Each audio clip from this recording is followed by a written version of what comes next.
Welcome friends, I am Desai and you are at Galaxy Online Learning powered by Galaxy Tutorials. Okay, today we are going to study the first poem of your English subject. Okay, so the first poem of your 10th standard ICSE Board. Okay, where the mind is without fear. Now, before going to the poem, we will first go to the introduction. Okay, and this is very important. I'd like to tell you, sorry, my friends, that this is one of the most important poems of your syllabus. Okay, it is the most important poem because this is going to come for a few marks every year. Some or the other question is going to comes from this poem. Okay, so first let me read this introduction for you. Rabindranath Tagore, born in 1861, who passed away in 1941, was the author of Gitanjali and its profoundly sensitive, fresh and beautiful verse. He became the first non-European to win the Nobel Prize in Literature in 1913. Remember this, he was the first non-European to win a Nobel Prize of Literature. Okay, and that he got it in 1913. Okay, when he was just 52 years old. The poem is one of his this poem, Where the Mind is Without Fear, is one of his vastly read. It's been read by many people and discussed poem. It was originally composed in Bengali and later he himself translated it into English. Okay, first Rabindranath Tagore wrote this poem in Bengali and then Tagore himself has translated it into English. The poem is from his Nobel Prize winning anthology Gitanjali. Okay, this poem comes from the anthology Gitanjali. Now what is anthology? Anthology is a collection of poems which has been published. Okay, the published collection of poems, that's called an anthology. Tagore lived during the time when India was ruled by the British. See, you could see, he was born in 1861 and passed away in 1941 and we got independence in 1947. So, his life was he lived in India at the time when the Britishers were ruling India. Okay, sorry. In this poem, besides political freedom from British, Tagore also appeals to God for social, educational and economic freedom for the people of India. So, at that time when Tagore was living, okay, when he lived in India, at that time the nationalism movement was going on and Gandhiji had asked for Purna Swarajya, total freedom. At that time, Tagore said, yes, we do want political freedom from the British, but at the same time, he prayed to God. This poem is what? A prayer to God, that along with political freedom, you give us social freedom. Social freedom means freedom from discrimination on the basis of religion, caste, class, creed. Okay, and educational freedom, that means each and every person should get educated, should get knowledge. And third is economic freedom. Economic freedom means there should no poor should be left in this country. Okay, there should be economic freedom to everyone living in India. That's what the poet prays to God. Now let us come to the poem. Where the mind is without fear and the head is held high, where knowledge is free, where the world has not been broken up in fragments by narrow domestic walls, where words come out from the depth of truth, where tireless striving stretches its arms towards perfection, where the clear stream of reason has not lost its way into the dreary desert sand of dead habit, where the mind is led forward by thee into ever-widening thought and action, into that heaven of freedom. My father led my country away. Okay, this is what Tagore prays to the Almighty. Okay, now I'll explain each and every sentence, okay, to you. Sorry. Where the mind is without fear and the head is held high, means we should be in a country where everyone, in an independent country where no one is fearing about anyone, everyone is fearless, okay, and everyone, each and every citizen of India can hold his head very high.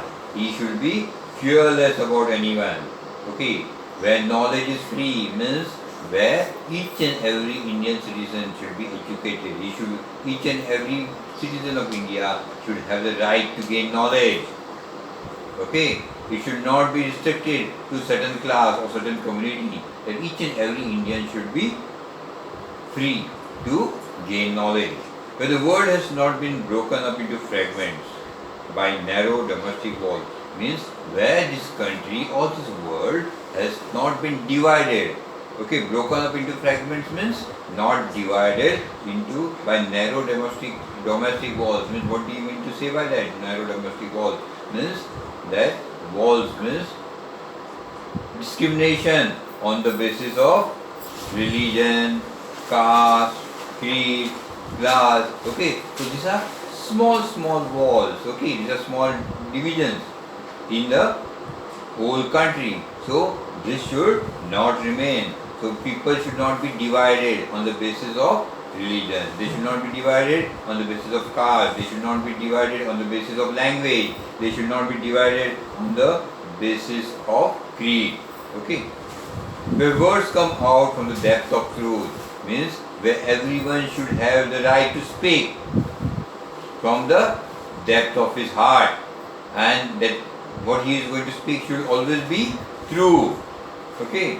Where tireless striving stretches its arms towards perfection. What means that? Where tireless striving, that means continuous efforts are or struggle, complete effort and struggle are made to so that we reach towards perfection, so that we reach towards our goals. Okay?